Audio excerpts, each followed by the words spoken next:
C'est une pratique qui disparaît du paysage mondial et pourtant, elle est encore présente dans quelques pays.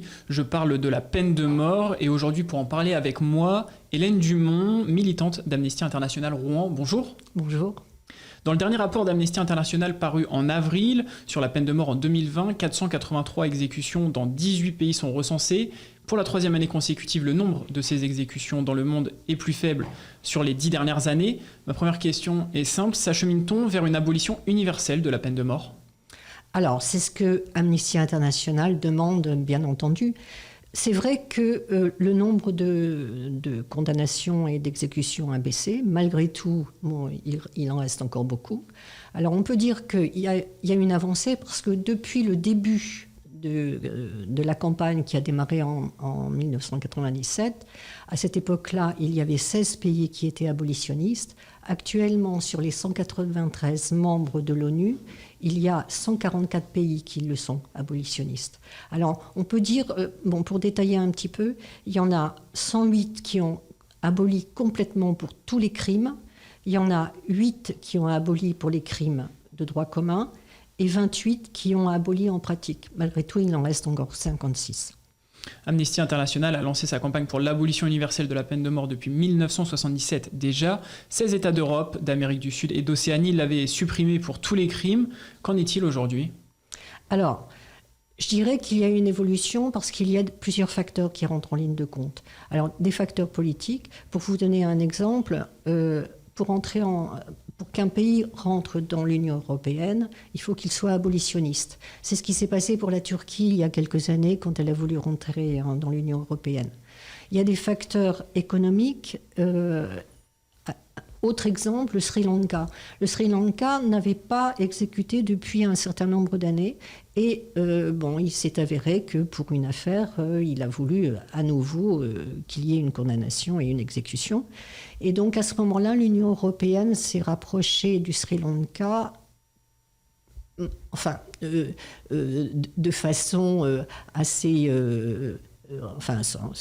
pas ostensiblement, mais pour éventuellement les menacer de sanctions économiques. Et de ce fait, le Sri Lanka n'a pas exécuté. On peut ajouter également l'exemple pour des raisons de conviction personnelle, l'exemple aux États-Unis, puisque en 2020, 17 exécutions étaient recensées, et avec l'arrivée de Joe Biden au pouvoir, ce dernier souhaite supprimer la peine capitale au niveau fédéral, en espérant que l'initiative servira de modèle aux États fédérés. Y a-t-il d'autres exemples ou d'autres ressorts qui peuvent être utilisés ? Est-ce que aujourd'hui être un pays qui continue d'utiliser la peine de mort, c'est un pays qui se resserre sur lui-même ? Alors, je reparlerai un petit peu des États-Unis tout à l'heure, parce que les États-Unis, c'est une démocratie, c'est la plus grande démocratie, et qui sert un petit peu d'exemple. Mais il y a un fait certain qui joue actuellement pour l'abolition de la peine de mort, c'est l'évolution des mentalités. C'est vrai que les médias ont concouru à montrer la barbarie de cette condamnation, et je pense que le fait que le public sache un peu mieux maintenant quels sont les personnes qui sont condamnées à mort. C'est pas n'importe qui est condamné à mort. Il y a vraiment des signes indiquant que c'est l'inégalité, ce sont les gens les plus pauvres. Aux États-Unis, ce sont les latinos, ce sont les afro-américains. En plus de ça, on a un peu mieux connu le fait qu'il y a énormément d'innocents qui ont été condamnés à mort. Il y a une commission américaine qui a déterminé les noms de 83 personnes qui ont été condamnées et pour lesquelles on a découvert qu'elles étaient innocentes. Donc je pense que ces facteurs ont contribué à ce que l'abolition fasse son chemin. Vous pensez justement que la médiatisation actuelle qu'on peut avoir de nos jours, notamment aussi avec la présence massive des réseaux sociaux, joue un rôle justement sur la prise de conscience ? Ah oui, sûrement. Peut-être que ça a un effet boule de neige, mais c'est vrai que quand on connaît un petit peu le sort des personnes qui sont dans les couloirs de la mort, qui peuvent attendre 10 ans, 20 ans, 30 ans leur exécution, quand on connaît un petit peu le sort... on en parlera peut-être tout à l'heure, mais le sort des condamnés à mort au Japon qui restent dans des cellules avec la lumière en permanence, réveillés toutes les heures, ce sont des gens qui finissent par devenir fous. Bon, je pense que ça a un impact sur la population. Vous pouvez nous détailler justement ces situations au Japon ? Je préférerais peut-être en parler tout à l'heure. Mais pas de souci. Et justement, en France, la peine de mort a été abolie en 1980, mais selon un sondage Ipsos Sopra Steria pour Le Monde réalisé en 2020, 55% des Français seraient favorables à un rétablissement de la peine de mort. Depuis que le sondage a été créé il y a 8 ans, c'est le plus haut résultat. Comment est-ce que vous pouvez l'expliquer et quel est le point de vue d'Amnesty International par rapport à ça ? Alors, je dirais qu'en fonction des événements, en fonction des crimes horribles qui peuvent avoir lieu, les sondages sont très fluctuants. En plus de ça, les sondages, ça dépend aussi comment la question est posée. Mais n'oublions pas quand même, là, cette année, on va fêter les 40 ans de l'abolition de la peine de mort. Donc, quand Robert Badinter, le 30 septembre 1981, a demandé l'abolition, les sondages étaient à 67% favorables pour la peine de mort. Donc je pense que de toute façon, c'est quelque chose qui fluctue. En plus de ça, il est impossible de revenir en arrière. En France, on peut s'enorgueillir. Bon, on était quand même le 37e pays, on n'était pas dans les tout premiers à abolir.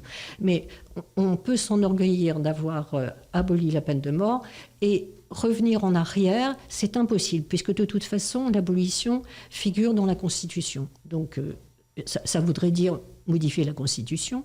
Et puis, ensuite de ça, l'Union européenne nous protège de cette... si à un moment, on voulait supprimer la peine de mort, de toute façon, on ne le pourrait pas, puisqu'on est dans l'Union européenne.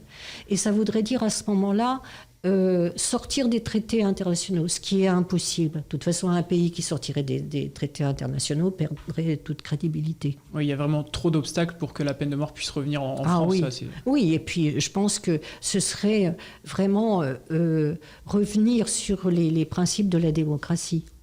Et justement, dans certains autres pays, la peine capitale reste très enracinée. Est-ce que vous pouvez nous en dire un mot ? Alors, je vais vous citer 5 mauvais élèves.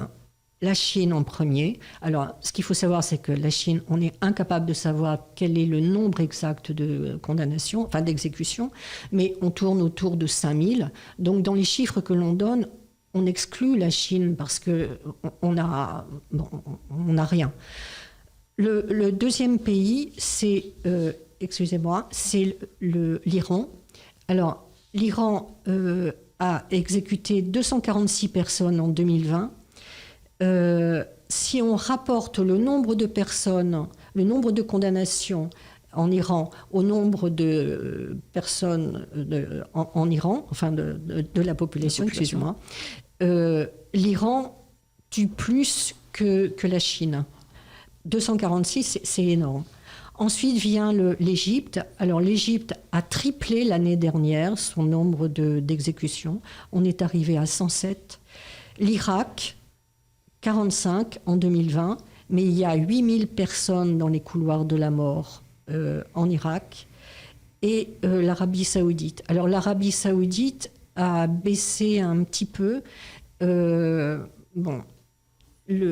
y a eu un arrêté royal qui est passé qui a interdit l'exécution des mineurs. Je ne sais pas si c'est cela qui a modifié le chiffre, mais en tout cas c'est une réalité. Un dernier mot sur Amnesty. Que fait Amnesty pour lutter contre la peine de mort et quel est son poids ? Alors, n'oublions pas quand même qu'Amnesty a commencé sa campagne en 1977 et qu'elle la continue. Donc, il y a un rapport qui sort régulièrement et qui fait état pays par pays de tout ce qui se passe. Et puis, ce qui est un petit peu la caractéristique d'Amnesty, c'est que lorsque l'organisation apprend qu'il y a une exécution qui va avoir lieu, elle invite ses membres à se mobiliser et à écrire au gouvernement, avec copie aux ambassades, bien entendu, aux gouverneurs, etc., de telle façon de demander à ce que la situation soit revue.